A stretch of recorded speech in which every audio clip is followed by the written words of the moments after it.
So, the Big Bang, just a lie. Evolution? Apparently just fish deciding to walk on land. And a global flood was perfectly justified. So, let's find out how spectacularly wrong some people can be about basic science, shall we? Shut up and sit down, you big bald f***.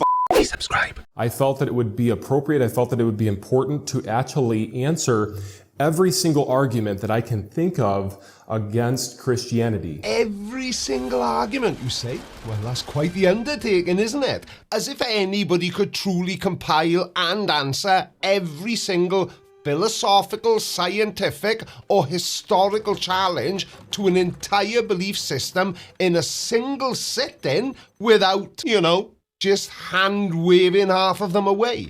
But it's always fun to watch somebody trying to empty the ocean with a teacup. So let's see how that appropriateness translates into actual answers. Shall we, young Matthew? These are the most common objections to the Christian faith that you're ever going to hear. See, and this is where I think you go wrong, Matt. Nobody has a problem with the Christian faith as a whole. Well, some people do, I'm sure. I don't. My issue is with creationists, and in particular, creationists like you and Kent Hovind. Not a doctor. Who just blanket claim that all of science is wrong because you can't make any of it agree with your position. I'd like to start out with this one. Some people say that religion causes wars. Have you guys ever heard this before when you're out witnessing? Religion is evil because it causes wars.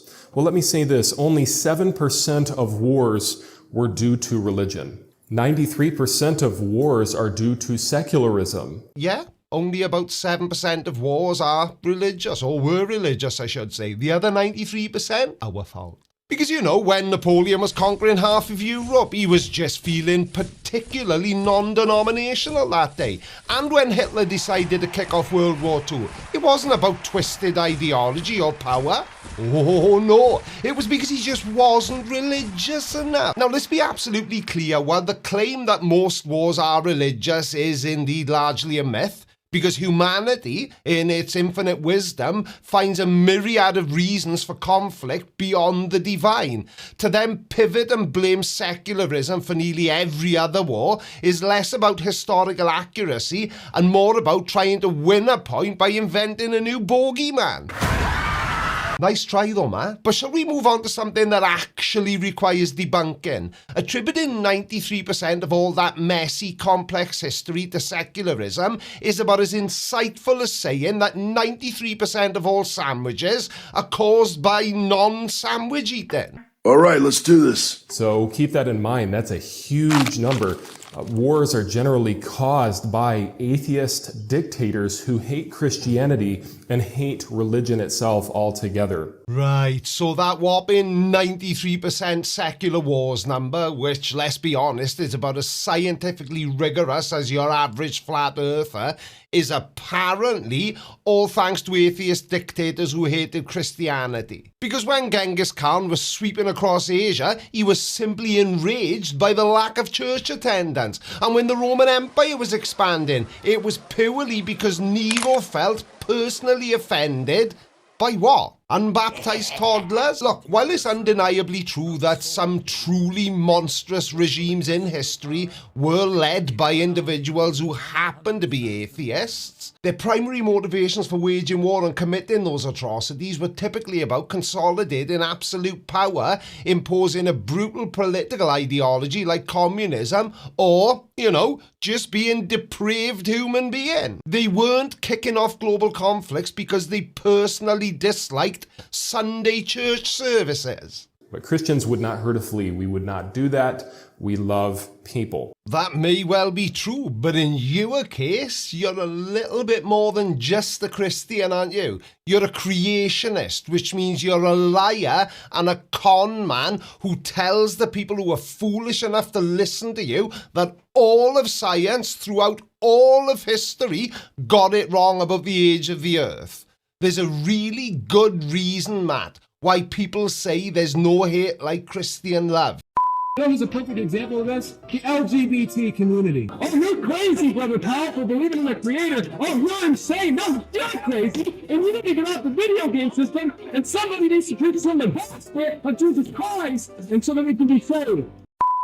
Yeah, you love people until they disagree with your position. Then, not so much. Here's another objection. People have killed others in the name of religion. Well, let me say again, over 120 million people have died due to atheist dictatorship. Well, it's not a competition, Matt, but if it were, when Mao Zedong was Bonus. When Mao Zedong was unleashing the Great Leap Forward and the Cultural Revolution, causing tens of millions of deaths, he wasn't doing it to consolidate absolute political power and implement a brutal communist ideology. Oh no, he was just really annoyed he couldn't go to church on Sundays. And Stalin, he wasn't purging millions to eliminate political opposition. He was just expressing his deep personal distaste for hymns. Looking for a city where we'll never die. Now, while these dictators were atheists, the cause of the mass deaths was not atheism itself. It was the brutal, totalitarian, and often genocidal communist ideology. And this ideology, in its pursuit of a utopian society, demanded absolute loyalty and systematically eliminated perceived enemies of the state and class enemies. And anyone who stood in the way of their power. Religion was often a target of these regimes because it represented an alternative loyalty structure, not because atheism leads to mass murder, Matt. I think of Stalin, right?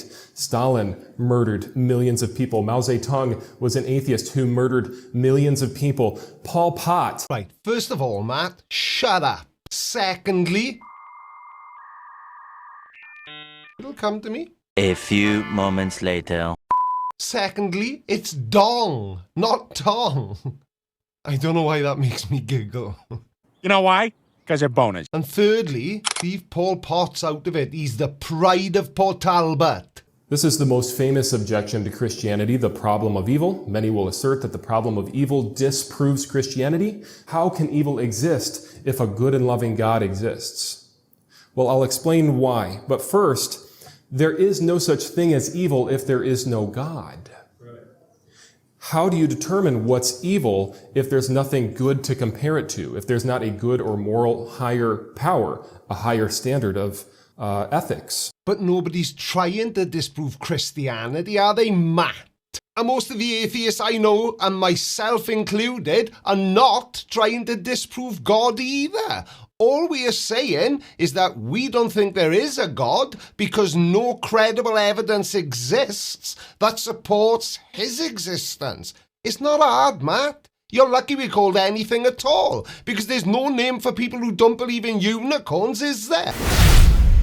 So, just to be clear, if I were to say, I don't know, kick a puppy, you're telling me that without a specific divine decree, it wouldn't be objectively wrong. That my conscience and the puppy's yelps or the universal consensus of don't be a dick are just, suggestions?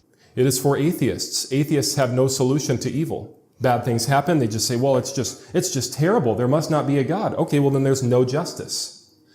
There's injustice. Atheism is based on injustice, immorality.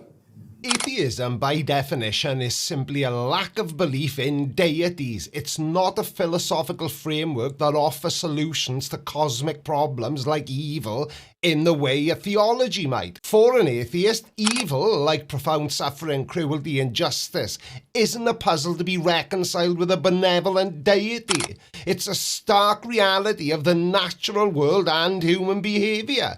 And the solution for atheists just isn't a theological one, but a practical human one, preventing it, mitigating its effects, and addressing its causes through science, empathy, law, and social action. Jesus dealt with evil. He defeated sin at the cross.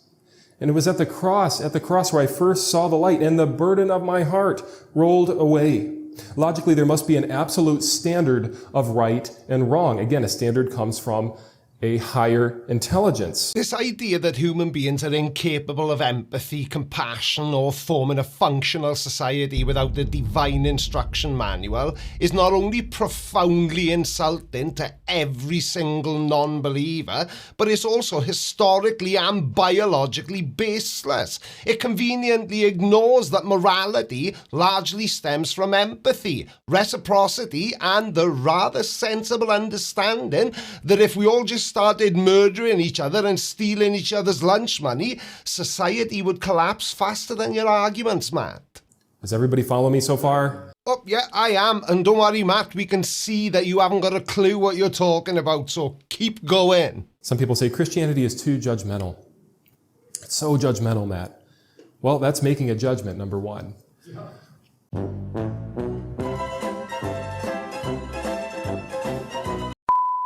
You know, when people say it's just so judgmental to believe in Christianity and to promote Christianity, well, you know what? Judgment is actually a good thing.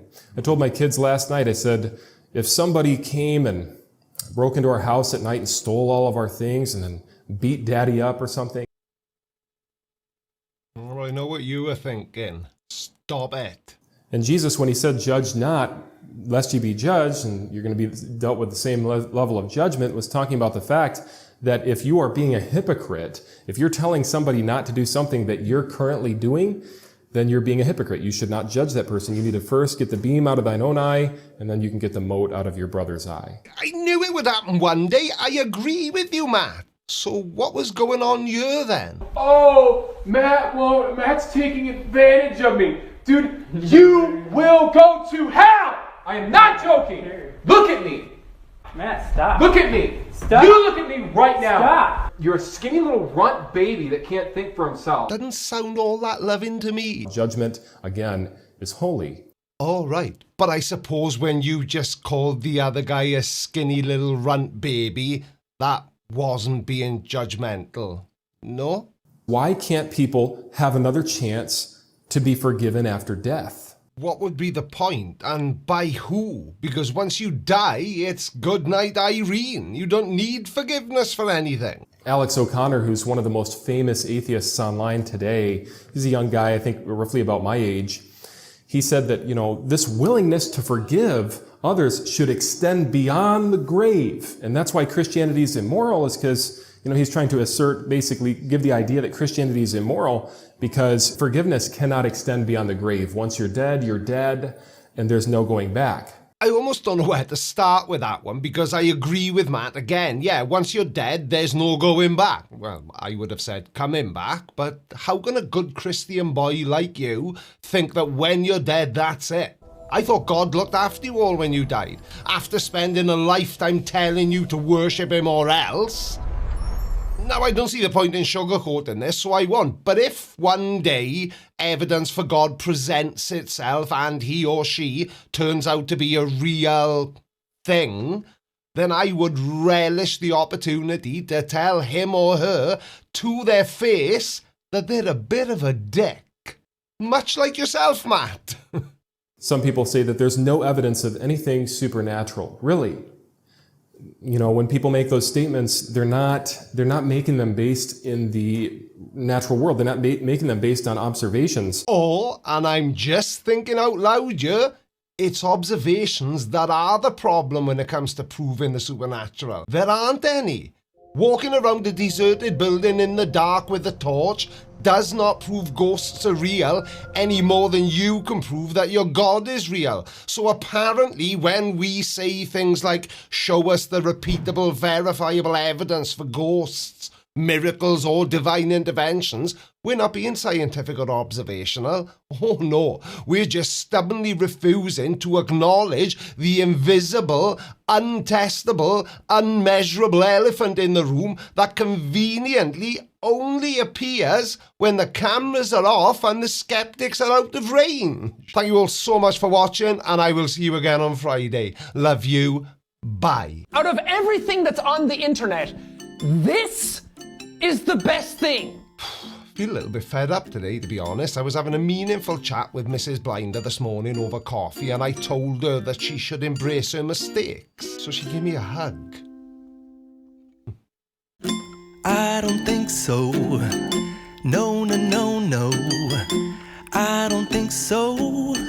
No, no, no, no. It's never, ever, ever, ever, ever, ever gonna